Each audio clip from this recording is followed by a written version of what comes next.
name's Donna. I work with the Moose Jaw Public Library. I welcome all of you to our program, Sincere Condolences.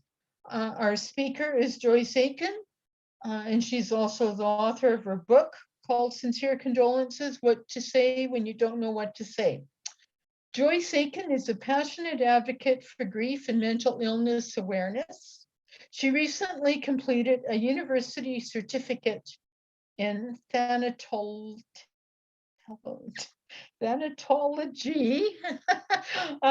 the study of death and dying. I don't think I'd ever seen that word before, and I'm really glad to know there is a word to describe that. Maybe you can correct my pronunciation, Joyce. Okay, so I'm guessing we are all ready to go. And so, I'm so pleased to be here. And thank you so much to the folks who've taken time to join today. So I'm coming to join the discussion. So I'm coming to you from Saskatoon, Saskatchewan. Beautiful, lovely day here. Unfortunately, no rain in sight, but the sunshine's glorious. So I'm so happy to be here today and talk to you a little bit about my book and a bit about grief. And so my book is Sincere Condolences, What to Say When You Don't Know What to Say. If you haven't seen it, this is the book right here. And so I consider it sort of a bit of a guidebook to providing compassionate and helpful support to those who've suffered loss, and particularly it's faced towards people who are wanting to provide compassionate support and comfort to people who've had unexpected tragic losses in their life. But having said that, grief is grief, and there's a commonality of emotions with grief, regardless of what the loss is or how it occurred. There's an expression that the worst grief in the world is your own. But that didn't do anything. And that is the absolute truth. And you know, it is a bit of a timely subject right now. There's no shortage of loss at this crazy time. People are grieving all manner of losses, large and small. And, you know, one of the best ways that we can show compassion during this crazy time is to just harness all of our empathy.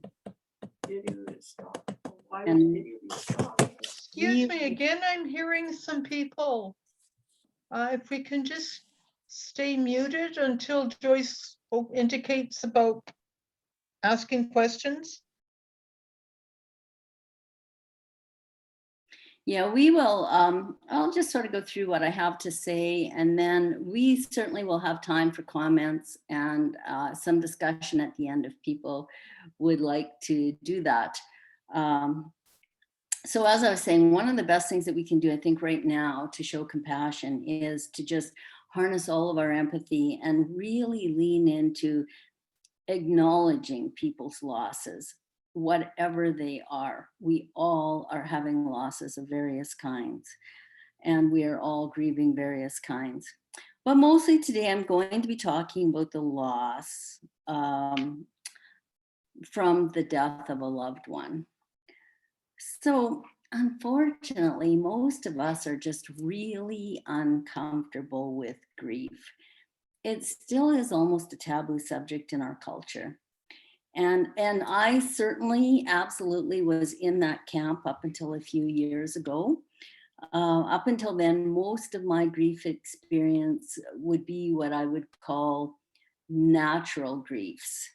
My parents and my grandparents, they lived long, good lives. And, you know, of course I missed them and I grieved them when they were gone. But we've all had that type of a grief experience. We know that people don't live forever, except maybe Keith Richards of the Rolling Stones. But other than that, we're pretty comfortable with responding to those kinds of losses. And when some person who has lived a long, good life, it's so easy for us to say to the family, oh gosh, what a marvelous life they had. And in those cases, often funerals and such are a true celebration of life. And we find it easy to reflect on that person's life and have very fond memories and happy thoughts about them. But when death was outside of those natural types of losses, whenever I experienced that in friends, colleagues, anything, I felt so uncomfortable with my ability to respond to that. I always felt really uncertain, really insecure in whether what I was saying was helpful or if I was doing the right thing. And if I'm completely honest about it, I would have to say that I kind of avoided those situations if I could. Of course, I would go to a funeral. I would send a card.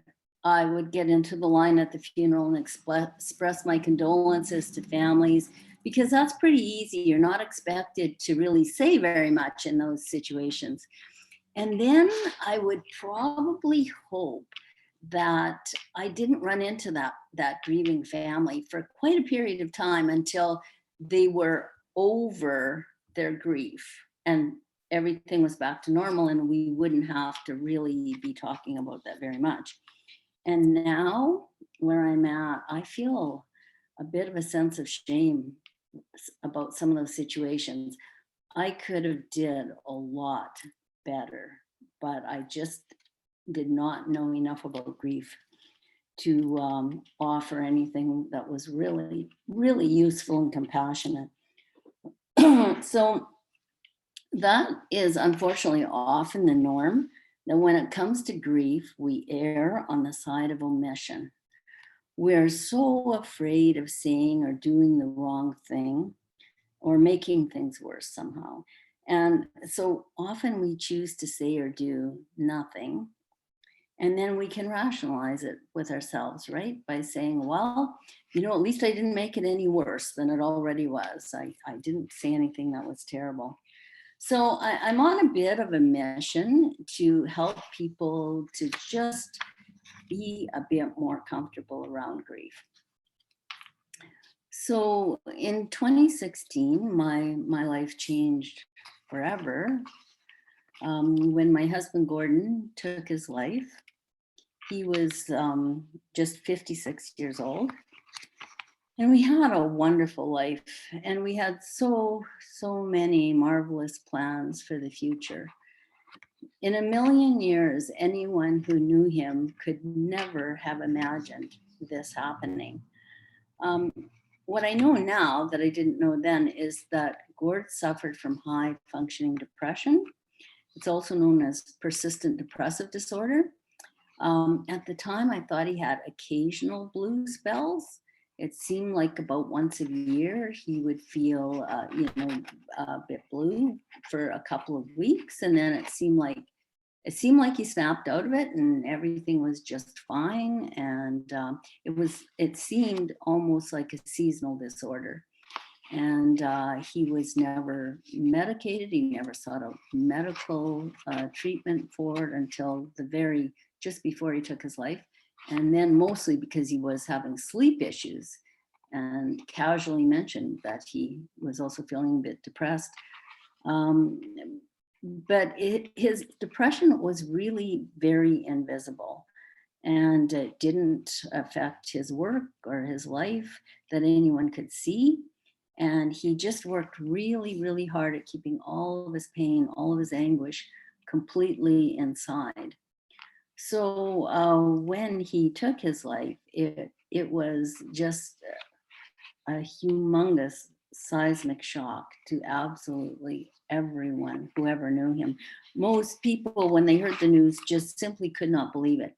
They thought that people had gotten their wires crossed with that news, because he was just the last person you would ever imagine was ever depressed and had any issues like that. But from that experience, I mean, I just consider myself to be so lucky that I was living in a rural area and where we knew everyone in a 3-community area where we worked and lived, and people were so incredibly kind to us, to our family, and they genuinely wanted to be supportive. But it was apparent right from the start how very difficult that was for some people, that they just really struggled with knowing how to actually do that. So of course I was having a lot of grief counseling at that time, professional counseling, because suicide is really difficult to deal with without some professional help. So I was doing that, and my grief therapist was urging me to journal. Well, I have to say, I'm not fond of journaling. It's never been something that I've liked. It seemed like a throwback to when I was 12 years old and was doing Dear Diary stuff, and it felt so self-absorbed. I didn't care for journaling at all. So I found myself, I tended to write about other people or experiences I had with other people rather than my own personal what was going on inside. And so really the book came out of that journaling. It was, you know, things that I had noted at that time. And I have to tell you, this is actually the second version of the book. And this is really quite an embarrassing story. I lost the first version completely off of my laptop. And I mean, I'm not going to say too much about that because it's so ridiculous. But the only thing I'll say is that they lie on TV. Every crime show I've ever watched, they're always seizing somebody's computer and they're getting all kinds of data off it that they're trying to hide. And I was not trying to hide anything, and that data could not be retrieved. And that was a huge disappointment to me because I had it at the stage where it was ready to go to the editor for first editing, and I lost the whole thing. So I thought, well, okay, that was probably good for my own mental health doing that process, but I guess I'm not going to be writing a book. And that was the end of my writing career. But I was really fortunate that I had an opportunity to take a publishing course with David Chilton. So some of you will know who David Chilton is. Fabulous author, wonderful book, The Wealthy Barber. That's brilliant financial planning book. And he is just totally the guru on self-publishing. And he's also was on Dragon's Den. If you haven't not familiar with him as an author, you may have seen him on Dragon's Den. So I actually got two really important pieces of advice from David Chilton. And he says that when you're writing nonfiction, the two most important things are, number one, thinner is a winner. And number two, stop writing before you bore people. So I thought both of these were brilliant pieces of advice. And I've been a lifelong reader of nonfiction. And when I really think about it, I often don't read nonfiction to the end, particularly if it's a large book. It will often start to repeat itself a bit. And I usually sort of find what I need from the book, and I read that, and then I don't necessarily finish the book. So I went back to the drawing board, and this version, you can see, very small book. It's less than a third of the size of the original version. And believe me, it is a much better version.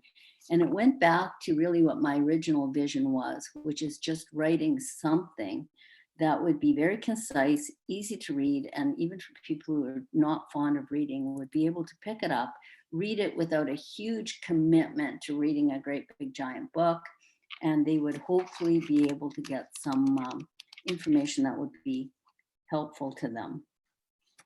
So I'm also going to stick to David's advice for this Zoom chat as well. And I promise you, I'm going to endeavor to stop talking before I bore people also.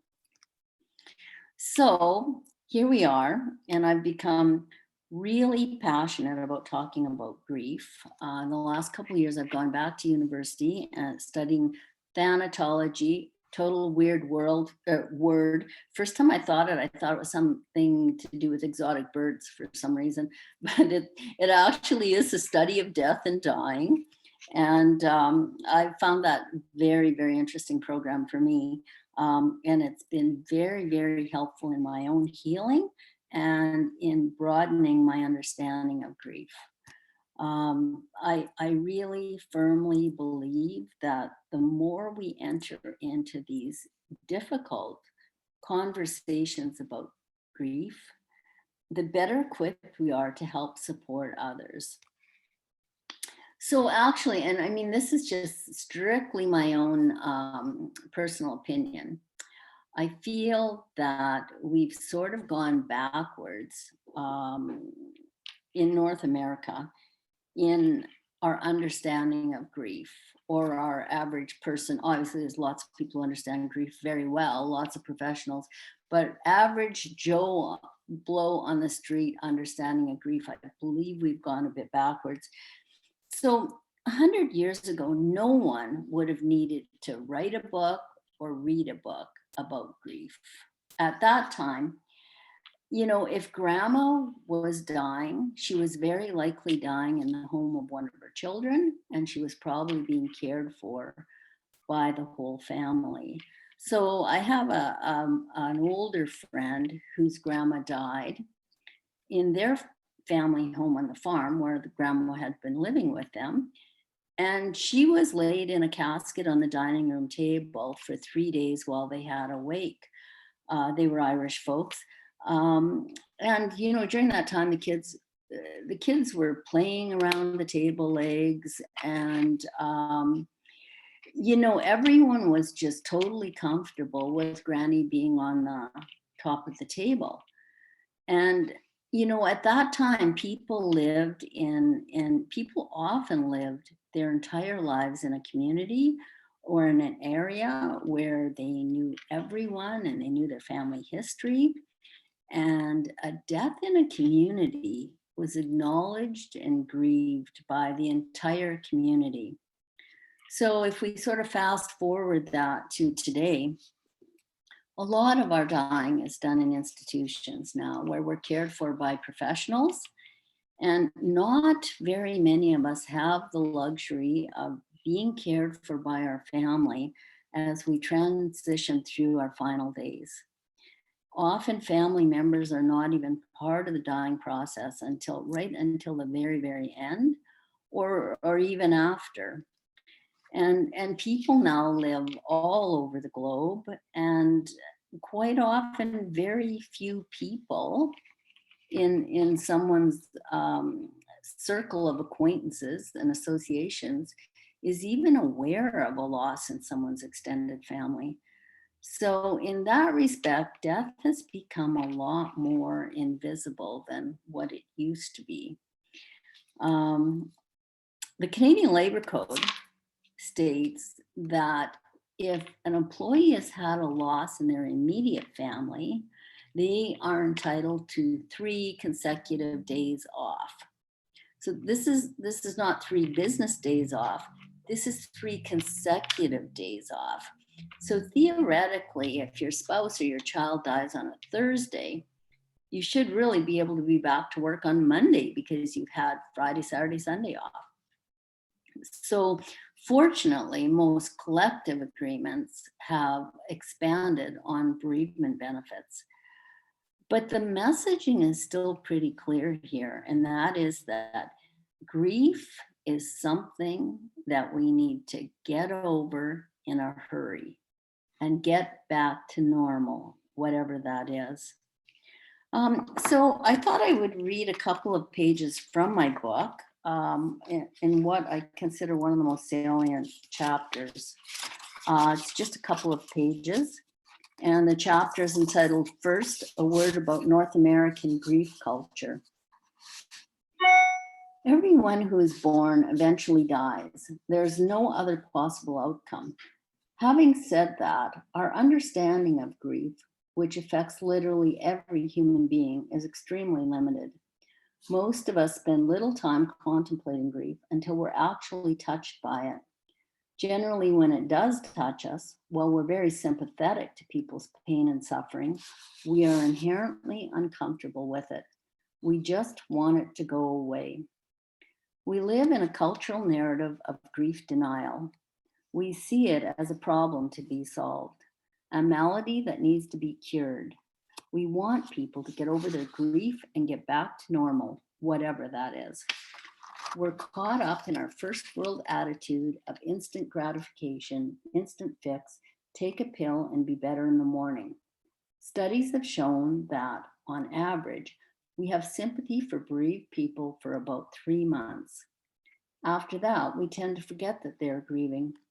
If we witness them behaving in a way that we would consider outside of normal, getting it all together type behavior, then we think that either A, some new unfortunate event must have happened in their life, or B, they're stuck in grief, which sounds a lot like a judgment, indicating that they've somehow failed at getting over grief. Many people are familiar with the work of Dr. Elizabeth Kubler-Ross, who introduced denial, anger, bargaining, depression, and acceptance as the 5 stages of grief in her 1969 book on death and dying. The wider population came to believe that these were the 5 definitive stages of grief that people went through in something of a lineal progression, with a view to being through grief once they were completed. This was definitely not Dr. Kubler-Ross's intent. The stages were clearly intended to be descriptive, not prescriptive. In current thinking, the stages are now thought of as something that people may or may not experience. And if they do, it's unlikely the stages will be in any lineal order. Grief is now starting to be understood in a way that anyone who has suffered intense grief could have told us. The reality is we do not get through or over grief. Rather, we adapt to its presence in our lives. It changes us forever and will be with us forever. There is no magic formula, no pill, no cure, no words of such comfort that they make everything all right. And it takes much, much, much longer than most people realize for people to move from intense grief to assimilating the grief into their life in a way that allows them to manage it. Grief is the malaria of emotions. It will always be there, and people may experience lifelong reoccurring flares of intense grief from time to time. The reality is this: cataclysmic, life-altering loss simply cannot be fixed or made better in any way. It can only be endured. This is not to say that people live the rest of their lives in intense grief. We do not. We simply would not be able to survive that level of pain permanently. We're not hardwired to stay in intense grief forever. People find healing from their initial shock and despair in a number of ways. Survivors of loss do manage to go on to live lives that can be rewarding and even joyful. New and meaningful plans and dreams can eventually be made, but grief will always be part of the new life, always. What we can't do is replace the person who's lost to us forever in this world. There is simply no making that right. That is the loss that will always be in our life forever. And that is the absolute truth. So really, that's the most, to me, that's the most salient points of my whole book, is that we do not get over grief, and that it takes so much longer than people imagine for survivors to adapt to grief in their life. So I think for myself, Gord has been gone for 5 years, and sometimes it still feels like yesterday. I can still feel the same despair, the same trauma, the same emotions as I did in the days right after he passed. So you may think that you know someone who's had a significant loss 6 months ago, and they may seem to be doing all right.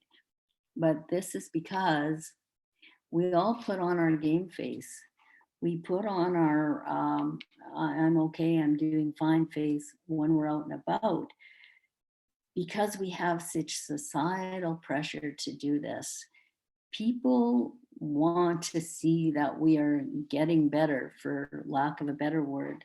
Gord always had an expression: when he wasn't feeling well, he would say he felt like a dumpy chicken. And, people don't want to see us being a dumpy chicken. They want to see us looking like we're doing all right. So we all really do tend to put on that false face a lot. But then when we get into the privacy of our own home, sorrow is still very much our constant companion. I'm very concerned about this during this COVID time. The people who've had losses during this time, how very, very difficult that is when we're so limited with in-person supports. And I really, really fear that, as it said, I mentioned in my book that there's a study that we have patience, and we remember that people are in grief for about 3 months, and then we totally forget that they're grieving. My sense is that once we have our restrictions opened up and we're into our excitement of being able to travel and go to restaurants and do all the things that we've been missing out on, that we are going to so totally forget about the people who are in mourning at this time. And and yet their grief will still be very, very fresh to them.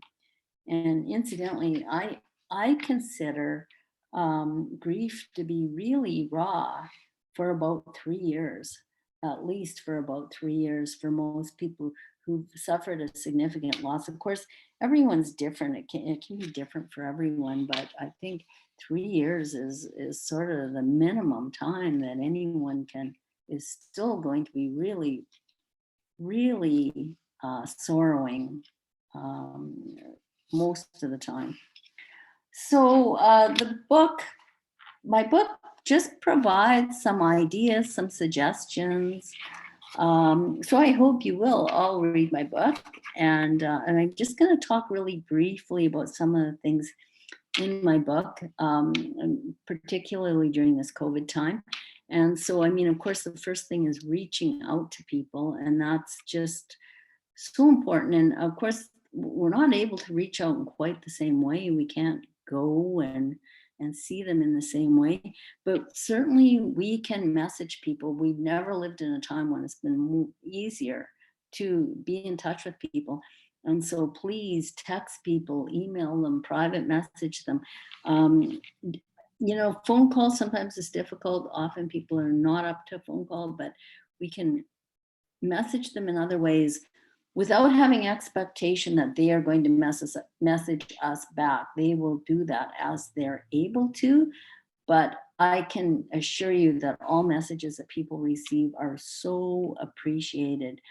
And honestly, when I think back to early days after Gord died, I honestly wasn't sure I was going to be able to survive the intense grief that I was in.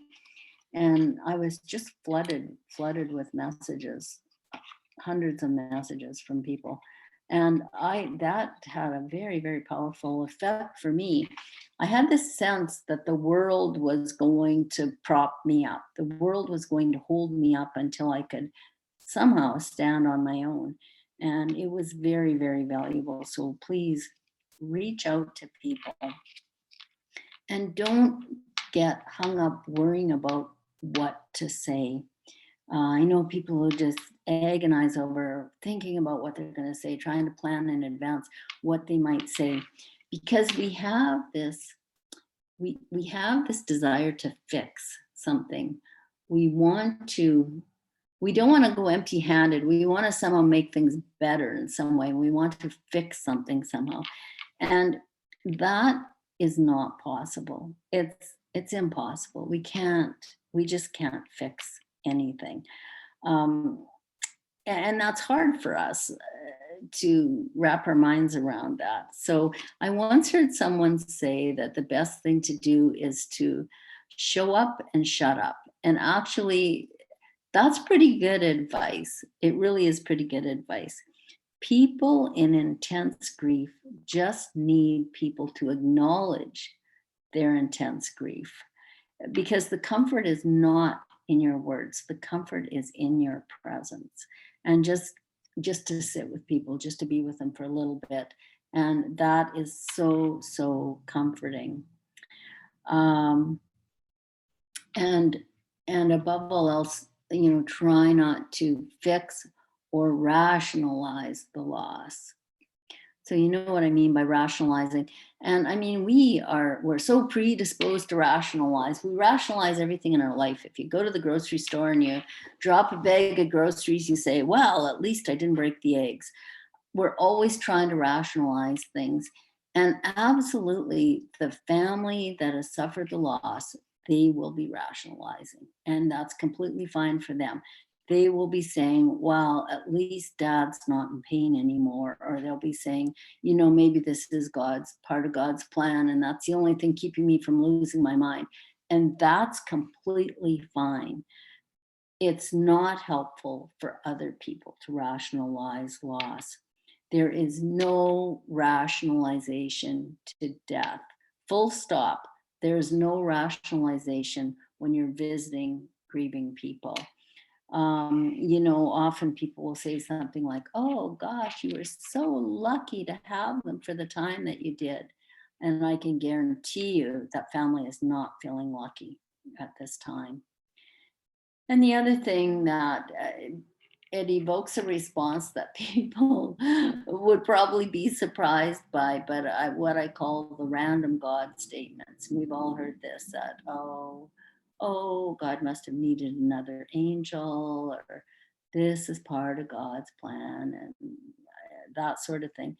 And honestly, that is not comforting to anyone. People will figure out where God, Allah, Buddha, whatever their faith tradition is, they will figure out where they are in this tragedy through their own trusted spiritual advisor. These random kind of God statements they're just not helpful, and actually a little bit hurtful, because it tends to make you angry at, if this was part of God's plan, man, it's a bad plan. And so it's best just do not say those things. They're just simply not helpful. One of the best things, if you can look around and see if you can do something helpful, of course. And I always encourage people to see if they can do something specific. Something specific is so much more useful than, everyone will always say, if there's anything I can do to help, please call me. And people are sincere about it. They mean it for sure. It comes from kindness. But it's so much more meaningful when people say, I'm going to the grocery store. Could you give me a list? I'd love to pick up some groceries for you. Can I mow your grass? Can I shovel your snow? Things like that. There's an earnestness to people's desire then to be helpful, that then when you do need some assistance with something, it's very easy to ask those people because they were so intent in their desire to be helpful. And just, take a look at what's going on in that person's life and see, is there something that I could help with that would somehow help them. And often people who are in intense grief, they can't see what they might need themselves. They're just surviving. That's all they're doing. They're just surviving, and they can't plan. They can't see what they might need. Food, we have this amazing Saskatchewan food tradition where I don't know anywhere else on earth where people are so generous with food. We take food. It's our go-to position. As soon as something happens, well, we'll take them some food. And again, I'm not sure how that's gone during this COVID time. I have concerns about that. food is really big thing when people are grieving. And, my family, we were so fortunate. We had so much beautiful food that was delivered to us in the early days after my husband passed. But it takes, there's so many issues around food that it takes a person that's in grief a long time to sort of adapt to figuring out how they cook, how they eat their meals, all of those things. Even now to this day, cooking a meal and sitting down at a table to eat it myself, that's a big grief trigger for me. I don't eat very many meals at my dining room table because of that.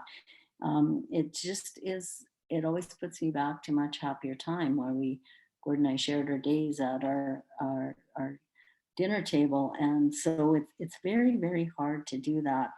And food is something that everybody needs to eat, and it's so appreciative if people can help them out with food.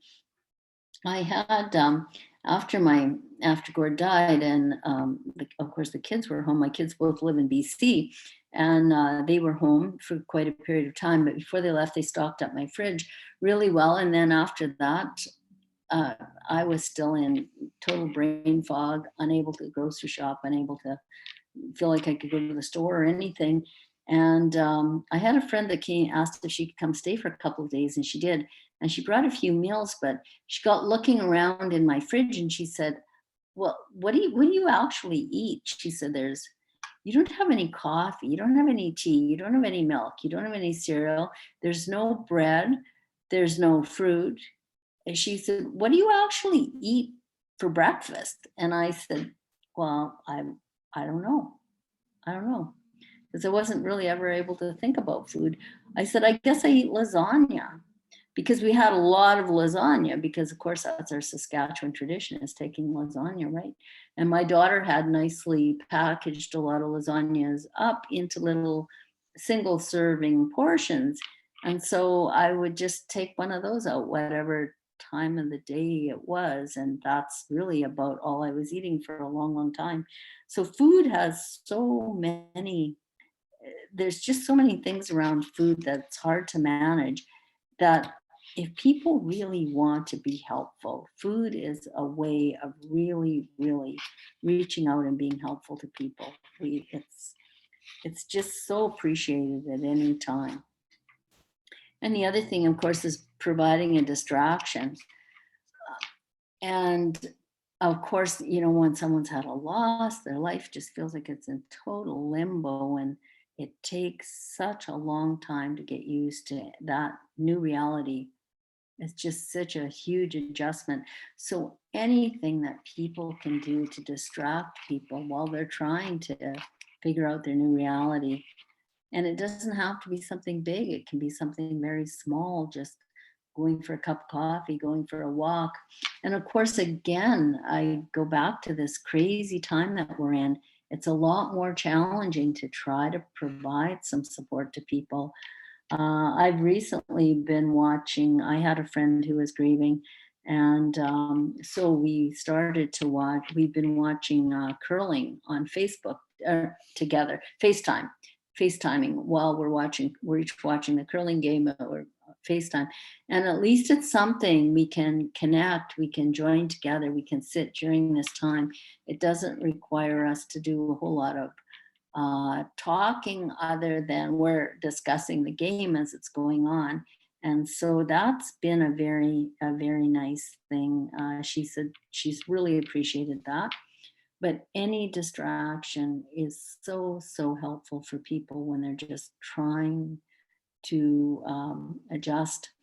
So, people returning to work, I talked before about how our bereavement benefit is so slim in some places. Some people can't imagine returning to work for a long period of time, but for others, returning to work can serve them very well. And I know of people who return to work quite early on, particularly if their work is something that brings them joy and is very meaningful to them. it may serve them very well as a very good distraction as they get accustomed to their grief. But the study I was reading was saying that this is only useful when they have very, very supportive colleagues. So that, and that's a difficult one because it's often hard with professional relationships to know how to enter into another person's emotional space. In many workplaces, the colleagues are friends as well as colleagues, and it's easier to do that. But there's also very many workspaces where it's a very professional environment that people do not know a lot about people's personal lives. But it still is so very important to acknowledge that grieving person's loss. And I mean, that could just be done by a very simple messaging to them, just, saying, good to see you. Anything that you need, I'm here to help you. That sort of thing, just a brief acknowledgement. Otherwise, they're forced to put on again their fake, I'm okay, everything's normal face, and it's not. And so if we can be supportive colleagues, that's a wonderful thing for people to be able to re-enter the workforce and use that as part of their adaptation. The other thing to really keep in mind is energy, because energy is a surprise for people. I knew nothing about the energy that grief took, and I'm a high energy person and never had to consider that. But grief takes so much energy. It just sucks your energy out of you, and it's unpredictable. So that's something to keep in mind when you're planning things for distractions for people, and if someone is returning to work that is grieving. It's never too late to acknowledge someone's loss. Condolences are always welcome, even years later. And I always say acknowledge the loss, always acknowledge the loss. If you don't, people will probably make up their own narrative about how you're feeling about the loss, and that narrative likely won't be very accurate. So it's better just to acknowledge people's loss. When you see them, I mean, the most powerful words are, I'm so sorry for your loss. That's all that anybody has to say. So I've had a lot of feedback from my book, and I've had a couple of comments that really quite caught me off guard. I wasn't expecting, because it was not faced towards people who are actually having their own grief. It was faced towards people who wanted to support people in grief. But the comments came from people who were on their own grief journey.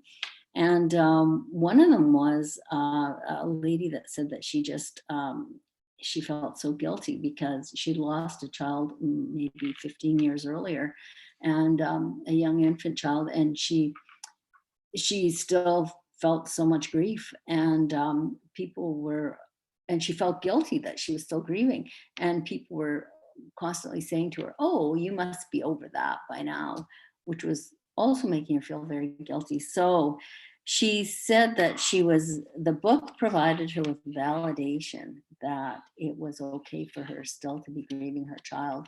So that was wonderful that she got that out of it. And again, it's just that fact that we don't get over grief. I love that analogy that grief is like a stone in our pocket. And in time, the sharp edges of that stone get worn down so that they're just not quite so intensely painful. But we'll always keep bumping up against that stone, and it will hurt every time we do. And it's the price of great love. The other comments that kind of caught me off guard a bit were two young men that were in their 20s, and two brothers, and they had lost one of their other brothers. And they heard about my book and each bought a copy. And they said that they just did not know anything about grief. They didn't know if what they were feeling was normal, or what they were going through was normal. And the book gave them a better understanding of grief. So their comments really highlighted for me the disservice we've sort of done to some of our young people in the last couple of decades,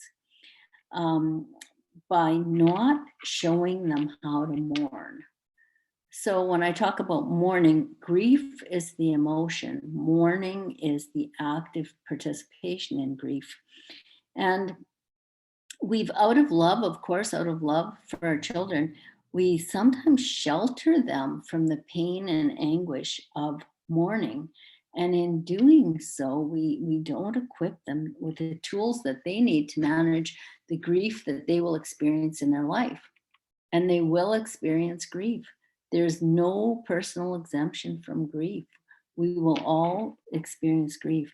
So, I mean, I'm painting this with a pretty broad brush because obviously some people do a wonderful job of helping their children through these experiences. But I'm speaking mostly from my own experience, and I've heard this similar story from many, many people. So my grandfather passed away when I was an adolescent. My parents felt it would be too traumatic for me to attend the funeral. That was quite a long distance away. So I was left home with friends, family friends.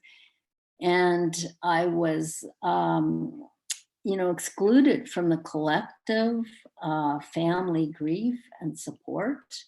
And I felt for a good part of my life that I actually dishonored my grandfather in some way by not attending his funeral. And I've just heard this so many times, and it's not useful in preparing children for what will be ahead in their life. So our uncomfortableness with having these difficult conversations and experiences with kids in no way diminishes their need to be able to understand and process when terrible things happen. And so we need to fully allow kids a seat at the grief table when things happen, and in an age appropriate manner, of course. So I was telling a friend that I was going to be doing the Zoom thing today, and she said, well, tell me, what is one thing that you really wish people wouldn't say when they go to see people? And tell me what's the best thing to do when you go to see people. And I said, well, actually, those are pretty easy for me to answer. So the one thing that I would love to just obliterate from our entire lexicon is the expression, how are you? It has just become such a meaningless salutation in our society. So, because you know how that is. You're coming out of Canadian Tire, you meet someone you know, they're going in, they say, hey, how are you? But before you even answer, they're in, you're still out. It's just a meaningless salutation. And even if they were interested, you're not going to be pouring your heart out on the doorstep of Canadian Tire. It's just so useless. And when it's directed to a grieving person, it's impossible. No one can answer that question, mostly because even if you're asking it out of huge sincerity, you really would like to know how they're doing. If they actually told you the whole unvarnished truth, you would feel so bad. And so we're never truthful about this. It forces us to have a bit of a dishonest discussion. We're just going to try to sugarcoat it a little bit in some way. So often we say, totally mundane things. I used to say all the time, I'm putting one foot in front of the other. What does that even mean? I don't know. Ridiculous. Just don't ask that question. That it serves no one. It's a different thing to say, how is today going for you? That's a little bit more defined. So my friend Della Ferguson, who is a wonderful grief facilitator, she recommends saying, good to see you. Good to see you. And that's marvelous. And I was chatting with another lady who is on her own grief journey, and she said, she came up with something that was amazing. She said she told her children, do not ask how I am. Ask if I have pants on. If I have pants on, that's a good sign. If it's 3 o'clock in the afternoon, I'm still in my pajamas, it hasn't been a very good day. So I think that's brilliant. She uses pants as a barometer for how her day may be going. And I think that that's a lot easier to explain to her family than how she's actually feeling. The other thing is, what is the easiest, best way to bring some joy to somebody who's grieving? And that is to bring the deceased person's name into the conversation. It's always, always welcome. And people are so reluctant to do it. They're afraid. They're afraid to mention the person's name. Is it going to remind the person that they're dead? No, we know they're dead. We don't forget that. We don't forget that for a second. It's always, always there. It reminds us of their life. And it's so wonderful when others bring up their name. It's so wonderful. The thing we fear the most is that they'll be forgotten or their life will be deemed insignificant. And it's so wonderful when people do that. So I encourage people to do that as much as possible. So I just want to throw out for you something else that I'm involved in, and that is that I do some work with the grief retreat here at Queen's House in Saskatoon. It's called Transitions Through Grief, and it's facilitated by Sarah Donnelly, who is just an amazing grief facilitator, and I've been assisting her for the last few years. We have people that come. It's a 4-day grief retreat right at in-house at Queen's, and people grieve all sorts of losses there. Frequently the loss by death, but it can be a divorce, it can be the loss of a career, it can be all sorts of things that people grieve. And so it happens about 3 times a year. There's information on it on Queen's House. People can contact me if they're interested, but I can't say enough good about it. The retreat offers people an opportunity to do some really intensive grief work in a manner that really helps them to move forth with healing. And so if you know of anyone who is grieving and struggling with their grief, check out the grief retreat at Queen's House. It may be a very, very good option for them. So I really want to thank Moose Jaw Public Library for hosting this today. It's been wonderful to be here. I do hope that people are able to read my book. It's available through the library, although they have limited copies. And of course, I would prefer if you buy one. It's available at Amazon, Kobo, Barnes & Noble, all of those platforms. Particularly if you're wanting an ebook, that's the best way to go. If you want a physical copy of the book, which I also recommend, because what the feedback I get from people is they get the book, but they want to give it to somebody. So I get a lot of second orders actually, because people then say, oh, I know somebody I want to give it to. So yeah, get a physical copy and then pass it on to someone else. That would be wonderful. Right now, the best way to get a physical copy is through me. And so you can, contact me. My website is sincerecondolences.ca. It's easy to remember. And so my contact information is all on there.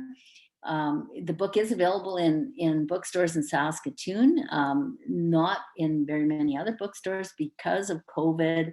That rollout's been quite slow, but hopefully I will be getting it in more places very soon. So that's, basically what I had to say, and that took longer than I thought. I sort of thought I wasn't going to be talking this long. So if anybody has any questions or comments, I'm open to that.